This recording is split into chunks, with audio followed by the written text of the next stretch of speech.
Hey, chiropractors, welcome to Modern Chiropractic Mastery with your host, Dr. Kevin Christie, where we discuss the latest in marketing, business, and professional growth with some of the leading experts in the industry. Welcome to another episode of Modern Chiropractic Mastery. This is your host, Dr. Kevin Christie, and today I'm interviewing Dr. Rob Pesale, and we're going to dive into some trials and tribulations, and also how amazing this profession can be over the longevity of it. Rob was kind enough in the summer of 2024 for our mastermind group he's a part of to do a wisdom session with another one of our seasoned veterans and talk about, all the things that a career might look like, the ups and downs, the positives. Both of these gentlemen are very successful chiropractors, but it doesn't come without obstacles. And so it was great to hear that. So I wanted to have him come on the podcast and share his insights on what it takes to have a great career. And, the reality of it is that you might face some obstacles and you still will be able to get over that and have just a very fruitful career, and is someone that has done it right and had the longevity of it, still practicing, still enjoying it.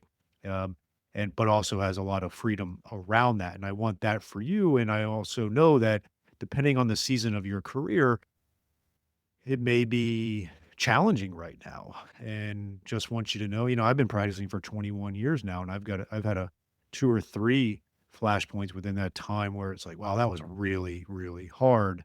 And sometimes it was really hard in a negative way. Like it was just a bad challenge or experience.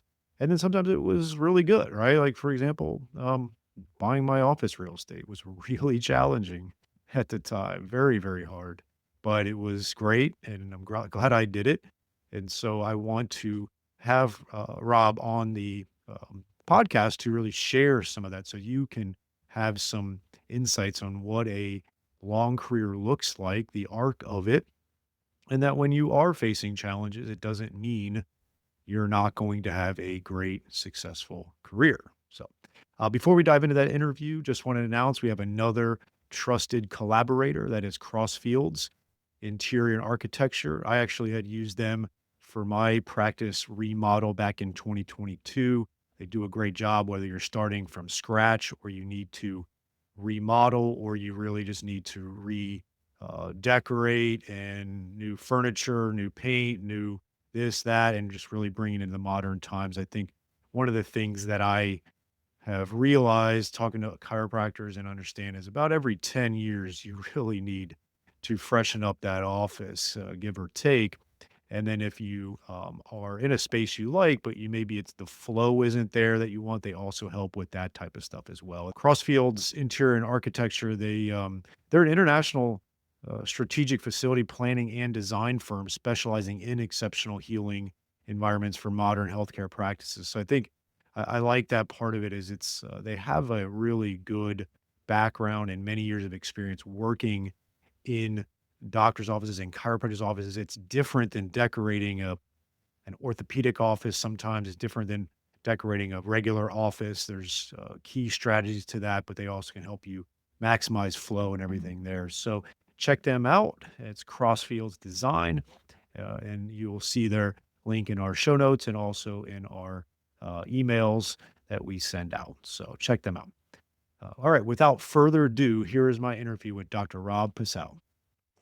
All right, Rob, appreciate you hopping on our call today. It's been a pleasure getting to work with you over the last 4 or 5 years in the mastermind. But before we dive into that stuff, introduce yourself to our audience. Hey, Dr. Rob Pesale. I'm a chiropractor in Stratford, Connecticut. I've been there since about 1990. I practice currently with one of my sons, Dr. Drew, who's been there for now about 5 years. And things are just going really well. Really happy. Yeah, no, absolutely. And it's been cool to see Drew kind of coming up and getting to know him over the last 4 or 5 years also, and what he's been bringing to the table there as well, which has been awesome. And so you both have joined our mastermind group. And so what has been some of your thoughts and take homes of being in our group here?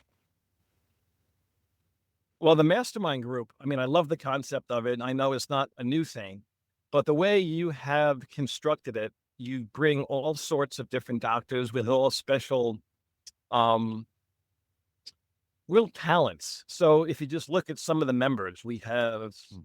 Vanessa, who can tell you anything you want to know about how to plan your travel and life, on how to gather points and pretty much go anywhere in the world you want for free. You have people like David and Ben, who I don't know if there are two better doctors in the world than those two guys, but Yeah. just listening to them talk, they both teach for Shockwave. Ben has his own program teaching non-surgical joint replacement for the knee or for the shoulder. And then you have guys like Doug, who know everything about technology. And I can go on and on. I mean, so many different talented people. And then when you get them all together in a ring and collaborate, you learn things that you never even thought you didn't know. It's just an amazing experience. And then the camaraderie of like getting to know these people. Like I would walk through the gates of hell for some of these people. I mean, they're just like salt of the earth, always willing to help. And it's been one of the best experiences of my career being part of the group. Well, I appreciate it. And, a few things that have definitely come from the group that I necessarily wasn't expecting, but one of them was like all of the unique ancillary talents that our members have that then end up helping you one way or the other as well, which has been awesome. And you named a few of many for sure. I think the second thing is, yeah, it's you become kind of a tight knit group that you now can, because, as we're going to share today, when you have a long career, there's a lot of great moments, there's a lot of hard moments. Ultimately, if you're on the right trajectory, it becomes a great career. But having that group that you can really rely on to get through some of the hard times, or how to optimize the opportunities that we get as well. And then the third thing that, and kind of why I wanted to have you on was a lot of the wisdom that the group has, and I use that word in the sense that, if you looked at the age demographics of our group, we have, like your son Drew is probably early 30s now, late 20s, early 30s now. So we have some people in the 30s that are able to bring kind of a fresh, young look and not be, um, having 20 years like me or longer like you, where we might be set in our ways a little bit. So they bring a fresh outlook on it. Then we have a lot of people in our 40s and 50s in the group who are still pushing along. And then we've had, quite a few in their 60s and even early 70s in the group. And so it's had a really cool experience range, which then brings a unique, different types of wisdom there. So that's been something that I've really enjoyed as well. Yes. So summer 2024, we go back. It's in Chicago. I had asked you and another member we call seasoned veterans of our profession to You're being you're being very kind. we typically do these hot seats with members, but this one we switched it up and you two got in front of the group. We set up the tables in a U shape for our audience and we do different things like that, but we try to really make it a true mastermind where everybody's working together. And you two are kind enough to go up there and do what we called a wisdom session and just kind of, you both have obviously worked very hard. You've both had amazing years and then struggles and then opportunities to overcome that and then have had a great career. So that will set the tone where I think you would agree the profession has been really good to you and you've been really good to the profession. Yes, it's an honor. Yeah. And so we wanted to have you come up there and just, we were asking questions. We had taken a few questions to get some of the ideas there and go from there. So that was the context of that. And that's why I wanted to have you on. Probably should have done it sooner, but to just kind of, whether our audience is 28 years old or 38 or 48 or 58, there's times where we need to hear what it looks like for someone that, I mean, you could retire now. You don't want to, but you could. You've done that to where this career has set you up to where you're playing tennis a lot now, right? Yes. Try to get better and better. Yeah. Get better and I'm on better. my way But there. yeah, I'm on my way there now, as a matter of fact. Yes. I love it. I love it. Chiropractors, if your website traffic or Google Maps visibility has felt a little unpredictable lately, You're not imagining it. A lot is changing behind the scenes. AI is reshaping how search results show up.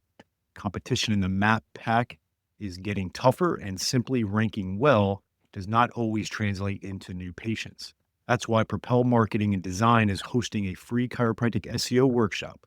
You'll learn what's actually changing with Google Maps, how AI is impacting the way patients find and choose clinics, and what small, realistic updates you can make this year to stay visible and competitive. This is not a high level talk or a bunch of jargon. It's a practical step by step workshop built for busy clinic owners who want clear direction and next steps they can actually implement.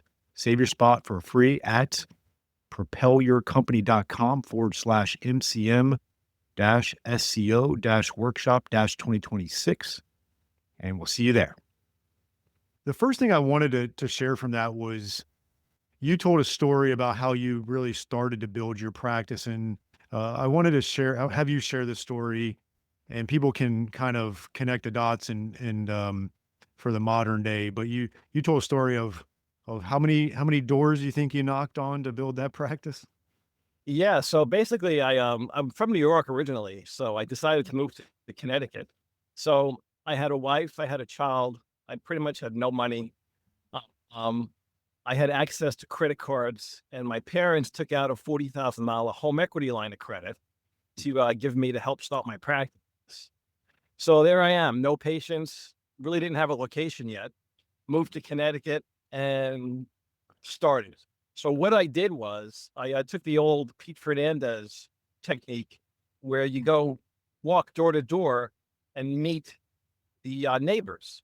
So basically, I would just walk door to door every day for about 8 to 10 hours. I think I wore about 5 different pairs of shoes out. And you introduce yourself, you ask the person, about the town, the best area for a location. So what I was doing during that time, just meeting and greeting people, and I was getting their name and address, and I would get their permission to see if I could send them an opening announcement if I did decide to practice in that town.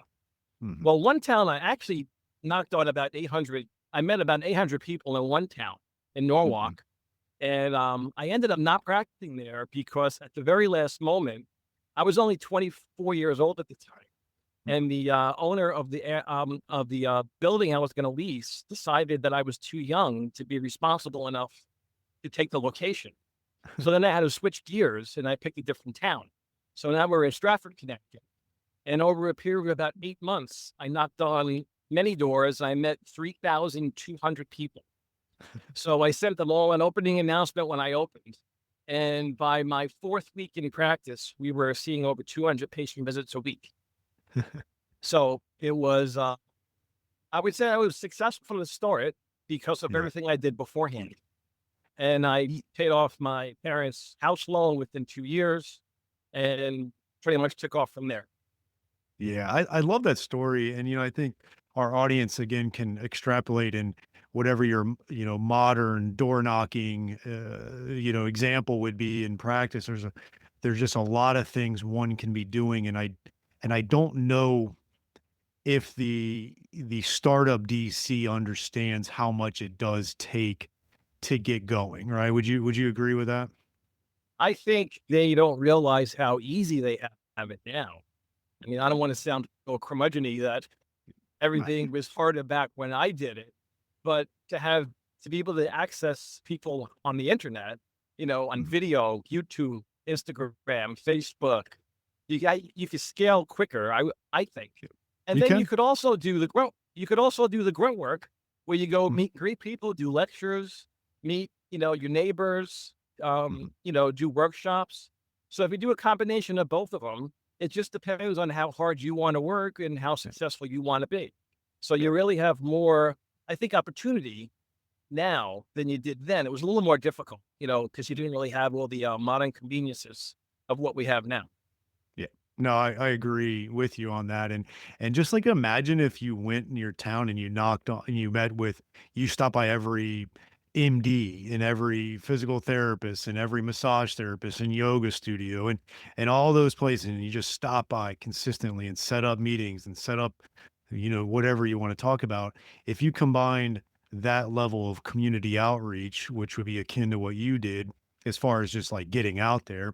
And Right. then you layered on like what you talked about with the digital component and being able to create content and connect with people through Instagram and Facebook and all that.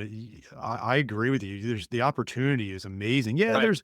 there's a lot of competition in certain towns now, and insurance doesn't pay like it used to, and a lot of people are electing to go cash right out of the gates, which is a whole other animal and stuff. But I just wanted you to share that story to get people to Yeah. realize like it's Well, I it's think you have to adapt with the times, and if you use like, let's be a little relative here. So if I met 3,000 people plus, door to door, what if you don't meet the people? Just go meet, like you said, the massage therapists, the lawyers, the medical doctors.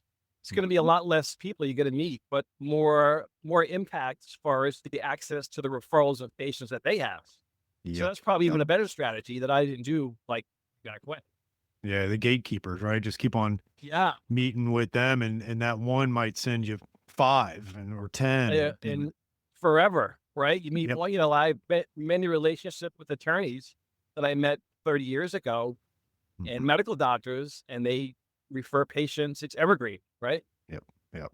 It is, and I just think ultimately chiropractors have to understand that you're opening up a small business, and in the grand scale of small businesses, many fail. Yeah, I think chiropractors and doctors have a better chance than if you're opening up, like a restaurant. That's a whole other animal. But you still have to understand you're opening up a small business, and people aren't just going to come flood your gates, No. your Yeah. doors without As my you. buddy Eric Kaplan says, chiropractic's a tough business. Yeah. We are not the first choice most of the time. All the propaganda against our profession for all these years, the public's Mhm. a little brainwashed. It's way better now than it used to be. There's more Yep. research proving things. Um, and you really need to just put your head down and focus on there's a business side and a healing side. I think the healing side, most chiropractors own it. They just have to really focus on setting clear, definitive goals as to what they want their practice to look like.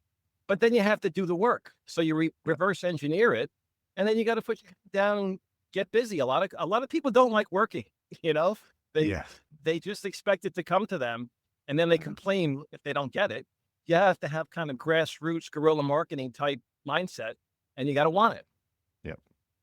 We're going to label this as a wisdom session, but I think like with underneath that, it could be work ethic, it could be conviction. I think one of Discipline. the things, Yeah. yeah, Yeah. discipline's huge. I think the other thing that you've had over the years is conviction around what you believe in and what you're going to recommend to patients and people, and that's been something that I've gained from you over the last handful of years is Well, having thank you. conviction around something. So yeah, Yes. it's great.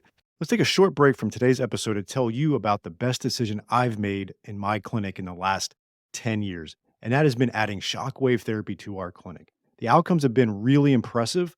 Certain conditions we were struggling with in the past, we're now seeing results with the shockwave therapy for that. And second of all, the ROI has been really good. When you make a big investment in something, you want to see a return, and we're seeing that return in clinical outcomes and in our investment, and that's been really nice to see. I chose Keenest Medical for 4 reasons. One is the technology is top notch. You have to have great technology. There's a lot out there that isn't quite up to snuff. The second thing is they have a really good clinical training. They have an exclusive partnership with Academy of Shockwave Excellence so that you can become clinically proficient in shockwave. You do need to get skilled at it. I think that's a big differentiator between practices that are getting great results and seeing the ROI is they have a great clinical aspect to that as well. So you want to get trained appropriately. Third is they have in-house service team for all of your technical support, which is key when you're investing in a machine like this. And then lastly, they have a very in-depth marketing and business support for you so that you can launch this into your practice effectively, that you can get that ROI on it, that you can get the clinical outcomes. And they also have really good financing options if you need that. So go to kinasmedical.com, KINAS medical.com, mention MCM podcast and receive a free shockwave in practice book with a purchase of a unit. So that's kinasmedical.com, KINAS medical.com, and mention MCM podcast. Now, again, we kind of framed it where, you've How many years has it been that you've practiced now? I graduated in December of 1987. 87. Nice. November of 1990, I opened my first practice. Yeah. Okay, yeah. So Yep. love it. So you're pulling up on the 40-year mark, and as we've Yep. stated, it's been good for you. But I think too many people think that every year is going to be a good year, a growth year. If there's a bad year or a bad month, a little bit of panic sets in, and they think they're not on the right trajectory. You'd shared also during that wisdom session in Chicago about one of the major setbacks you had around that .com bubble. Do you mind sharing a little bit of that? Oh, I'd be happy to. So people don't make the same mistake that I did. Well, I didn't really have many mentors as far as financially back when I was very young. Um, so of course I got caught up in the whole .com bubble fiasco. Was So I that think I lost 1999, about 2000? 1999 and April 2000 Okay. was like the crash. Yep. So I think I, my first, bunch of years in practice, I saved up a good amount of money and then I poured that into the .com bubble, but I didn't diversify my assets. So I Yep. think I ended up losing about $1.5 million when I was about 36 years old. Not a fun thing to go through. I think I was in a depression for a couple of years, Yep. but obviously I turned it around since then. And the advice I would give on that is, of course, to have a good financial plan that's Mhm. conservative. You don't need to do all these fancy things. Yep. Speak to a financial advisor if you don't know what to do, and set up your retirement accounts and safe index funds, and just be consistent with pouring money into it on a weekly basis. Yeah, I agree with you on that, and I think it's one of the things to realize is that you can have, in the length of a career, you can have some pretty hefty setbacks, Yeah. and I think, obviously things are hard right now in the sense I know people with like inflation and cost of buying a house. There's a lot of things that are a struggle. I know for me, uh, out of the gates. I graduated in '05, and then I just opened up a practice with a partner in the summer of '07, and we were at a network, and then '08 happened, and that was kind of an eye opener for me. I was lucky I was still broke, so I didn't Yeah, have you had anything no to idea what was lose. going on. Yeah, it's great. I'm like, "Oh, you guys are broke too? Cool. Welcome to the club." But, But it was hard to build a practice in '08 when no one had any money to spend on anything, it seemed like, but it helped me, really realize I had to work hard so that when I opened up my own practice again, like, I sold out of that partnership and opened my own in the middle of 2010, and the economy was starting to come back. Alls I knew was to get out there and work hard and grind for it, and fortunately, it went pretty well, pretty quickly there. But I just think, your story shows that, yeah, like there's gonna be some big things that happen on the negative in the grand scale of a 40-year career. But when you do all the right things day in, day out, week in, week out, you can definitely overcome that. Yes, that's true. And what was something like, would you say that like one of your lessons from that was to diversify more of some of the profit into other aspects and then play like the longer game with it? Yeah, of course. I mean, what I did was just, it's incomprehensible. When I look back on it now, was that really me that did that? Because now I'm pretty conservative in my investing strategy and Yeah. and consistent with it. So, it's sad that no one was able to give me any good advice back then. But you know what? Yeah. That's what makes you a better person. You have to make mistakes in life, and it's how you bounce back from the mistake you make and the attitude you take on it. Mhm. So you can't let it keep you down. Yeah, it wasn't fun. It was depressing, and I had to turn it around. And it just goes to show you that you can.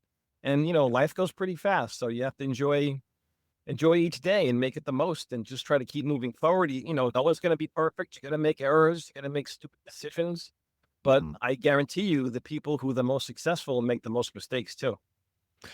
That's such a good line, and it's so true. And I think where a lot of people can overcome it, like where I think you did, was that you did keep your focus on building a great practice so that you're able to overcome that because you were able to just grow the practice and then Yeah. continue to have I think the one profits. thing, Kevin, that's really helped me my whole career, and I try to import this on Dr. Drew, is that the number one thing that you have to keep in mind is you have to always have high interest for the person in front of you, for the patient. Mhm. So if you have high interest for their needs, you're very curious, you want to really help them genuinely, learn as much as you can from all different conferences and seminars and postgraduate work. Dr. Drew and I just completed our fellowship through University of Buffalo Med School and Cleveland College of Chiropractic, and that's like a pretty big deal. So like I'm still learning, and I force him, not force, but encourage him to keep learning as well. Because when you have that patient in front of you, the technical certainty that you have and the ability for you to make a recommendation, knowing that you're doing what's best for the patient and what's right for the patient based on your education, people feel that. So the practice just balloons. Mhm. People want to refer, people want to come back. If they get better and they injure themselves, they think of you first because you did the right thing for them. You're not trying to not do the right thing for anyone. You always want to have Yeah. their best interest at heart and just follow through with that. And that's what another thing I've appreciated about the group, you and let's just say any of our members that are 50 and older had been great is like a beginner's mindset. And I say it in a kind way of where you don't pretend like you know everything. You definitely know a lot of good stuff, but you're always looking to get better and you maintain that, fascination and motivation with Oh yeah. career. Oh my. When I talk to Ben Fergus, I feel like I don't know anything. Yes. Welcome to the No, but club, yes, of right? course. You always want, who stops learning? I mean, when you stop learning, I guess you just die, right? So Yeah. there's always something to learn. There's no way you can know everything. And there are so many talented people in that Yeah. group. Just look at Tony with his marketing, and just everyone. Mhm. Tyler and Tiffany with the way they make videos and consistently put that out, right? It's just Yeah. it's amazing. That's what I'm kind of chewing on a solo episode that I'm going to do around the idea of being a pro, and I think not too many chiropractors have not yet become a pro. And when I say that, they're like, really, what would a professional do, right? What would a pro basketball player do? What would a pro actor do? What would like you take it serious and you They would practice, right? exactly Endless, exactly endless yeah days and you sleepless nights, right? and keep getting better and better and better and better and better no matter Right. when. Yeah. I So guarantee you, Michael Jordan and Larry Bird practice free throws, right? yeah, and then we get chiropractors that open up a business and they stop. They might go to get their C's for the state so they can keep their license, but they don't go and No, take that advanced clinical training or that advanced business thing or marketing thing. They kind of just rest on their laurels and they get their continuing ed to satisfy the state requirements, and that's about it. and you know what that means? That means in life, sometimes you just get what you deserve, right? Yes, yes, and that's why I think if you do get what you deserve, and if you work hard and you keep on getting better, then you deserve to have a great practice, and then all the things that come to it. And so I want to transition to the last couple questions here, but framework it a little bit. I was having this conversation with some younger DCs, like in their late 20s, and I always say it's like the hard part about being in your say mid late 20s and you're getting into your career is the fact that you don't know if you're going to be successful, right? Like it's kind of a weird thing where you've done good up to this point, you've gone to school for a long time, you did these things, but you just don't know if this career is going to work out, and it's a little bit uneasy. And so, what would you say to the young DC that maybe we haven't talked about already in this episode? Well, I think a lot of that is your how much you love what you're doing. Number one, I Hmm. mean, you have Yeah. to be a chiropractor. You just have to learn as much as you can about your profession, and that Mhm. should be enjoyable. And then you have to have a mindset is that failure is not an option. You're going to, if there's a successful doctor that practices like you practice or want to practice, Mhm. you have to go visit them and spend time with them. there are so many chiropractors out there that are so generous with their time. Like when I first started practicing, I was always very interested in structurally based type of care. And I worked a lot with a doctor named Frank Gilbert, who was in Manhattan, and he used to use Pedibond technique. So that led me into learning a lot about chiropractic biophysics, which Dr. Drew and I are both certified in. So we do a lot of structurally based type techniques. And the young chiropractor has to have a niche or like their sweet spot on what type of patient they want to help. And then they just have to Mhm. go all in and they have to work hard and they have to learn what to do. I think getting a coach is a brilliant thing to do. Um, because you're talking to someone who's been through it. And Yeah, so you've had a lot of coaches in the past, haven't you? yes, some good, some bad. There are some great ones out there, but I would highly recommend um a young chiropractor, when he decides if he wants to open his own practice, is to get a coach and have them help them through it because they could really guide you on things and decisions that you might not even think of at the time and it would expedite your success. However, if the person doesn't have the right mindset and the right success mindset in their head that they know they're going to be successful and failure is not an option, then they will be. That's how life is. You can't have a negative mindset when you're opening a practice or even practicing when you're already open because Mhm. you're going to have some good days. You're going to have some bad days. You're not going to, every day is not going to be great, but you have to keep your eye on the prize and set your goals and just keep striving for them. So I would say that young chiropractors just have to learn how to work hard. It's Yeah, not easy. You just it's have not. to put the time in, do what you're supposed to do. And if you're not sure what you're supposed to do, you have to ask someone.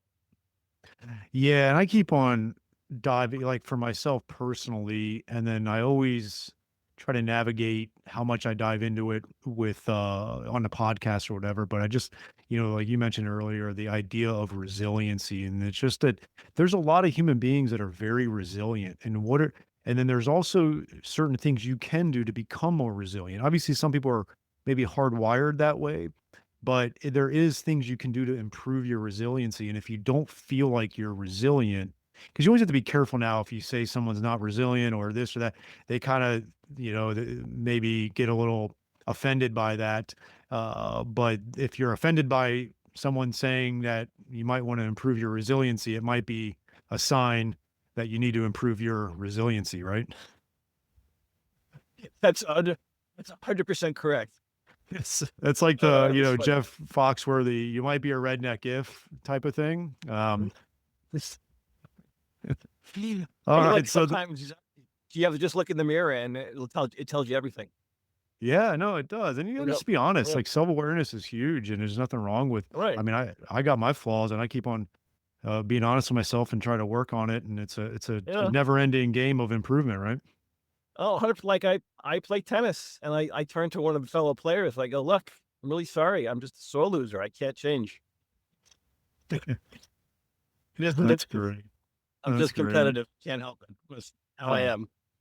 Yeah. alright, so now let's fast forward a little bit, and if there's anything different that you would say to someone about my age, and let's call it the mid-40s where you're starting to enter in that back nine of the profession, and you can really make hay the next 15, 20 years, or if you're not careful, you can really run into that burnout and disgruntledness. What do you say to that age Yeah. group chiropractor? Well, I would say that is the best age to be chiropractic It is. I love because it. Love it. oh, I think so because now you're a mature adult.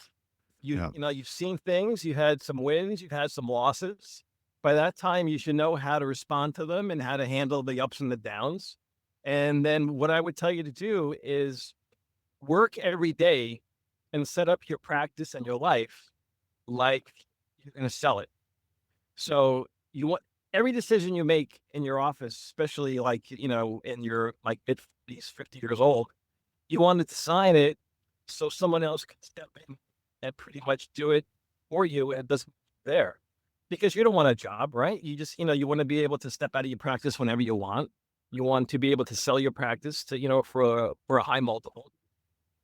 And I think enjoy the fruits of your labor.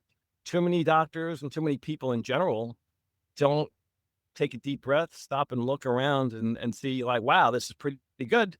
I have a pretty Mhm. good life. I could travel, I go to conferences, I play golf, I play tennis, I go on vacations like to Europe, and they don't appreciate it. And they get lost in the minutia of day-to-day practice. Yeah. So And I I think people in their 40s and 50s, I would say save your money, right? Mhm. And keep building your practice. And I would say keep learning how to be a better doctor and a better businessman. Just keep learning because that Yeah. fuels energy. Yep. I love that, yeah, and kinda going back to tying it in is, if you're the younger DC, a lot of times you just gotta keep pushing forward and get to, like, age 40. It does get better.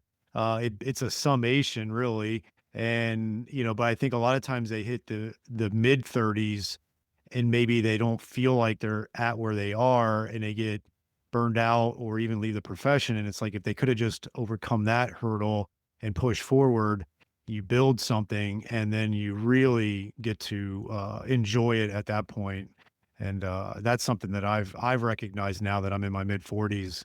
Luckily, I did work very hard for 20 years and was pretty strategic and had a lot of good coaches and people around me to help make decisions. But yeah, you had your big hurdle. I've always outlined my 2015, but it's just amazing what you can do. And I heard a great breakdown of going back to that word resilience. It's not the lady said she was an expert. I wish I could remember her name, but she said it's not about bouncing back. It's about bouncing forward. And for me, that really resonated because a lot of times you can get even better after the struggle. And so if you can just kind of work hard and get through some of those things early on and you get into that back nine, it really can be fun. Yeah. I 100%. You really should enjoy the process and, Mhm. just take one day at a time and just enjoy it. And it's a fun life. It's a rewarding profession. And think of all the people that we help, Oh, yeah. without drugs and surgery and only it's what's better than that, really? I mean, unless you're crazy, I don't know what to say. Well, Rob, this has been a pleasure. We'll have a part 2 where we talk about if you're crazy or not, and, Sounds great. and I'll I see you in Tampa. Yeah. I was gonna say, I look forward to seeing you in Tampa, okay? Yep. Thanks, Kev. I hope you enjoyed this week's episode. And if you want to make the shift from busy, broke, and broken to time-free and cash confident, or you just want to continue with the exponential growth, check us out at modernchiropracticmarketing.com. Look at the MCM Mastery tab, watch the short video on there, and check out what we are doing now for evidence-informed chiropractors. We are equal parts coaching and marketing done for you. Yes, you shoot some videos, we help you with campaign strategies and ideas and really become a thought leader in your community. You shoot those videos, you send them to us, we produce, edit, and brand them to you. Then we distribute them through all of your channels. We also take them and we turn it into one good blog per month. And every other month, we have Darcy Sullivan producing a robust blog with a topic that you pick from her database to help with your SEO. So we essentially become your content marketing agency to make sure your practice is always having ethical, elegant content marketing to help grow your practice. On the coaching side, we also help you with everything from marketing ideas to business, communications, finances, anything practice growth, and really try to help prevent you from being stuck on that island. And we hold you accountable. We have a great group of doctors that are just doing amazing things, and we look forward to help you out to take that next step in your practice. So again, check us out at modernchiropracticmarketing.com and learn more.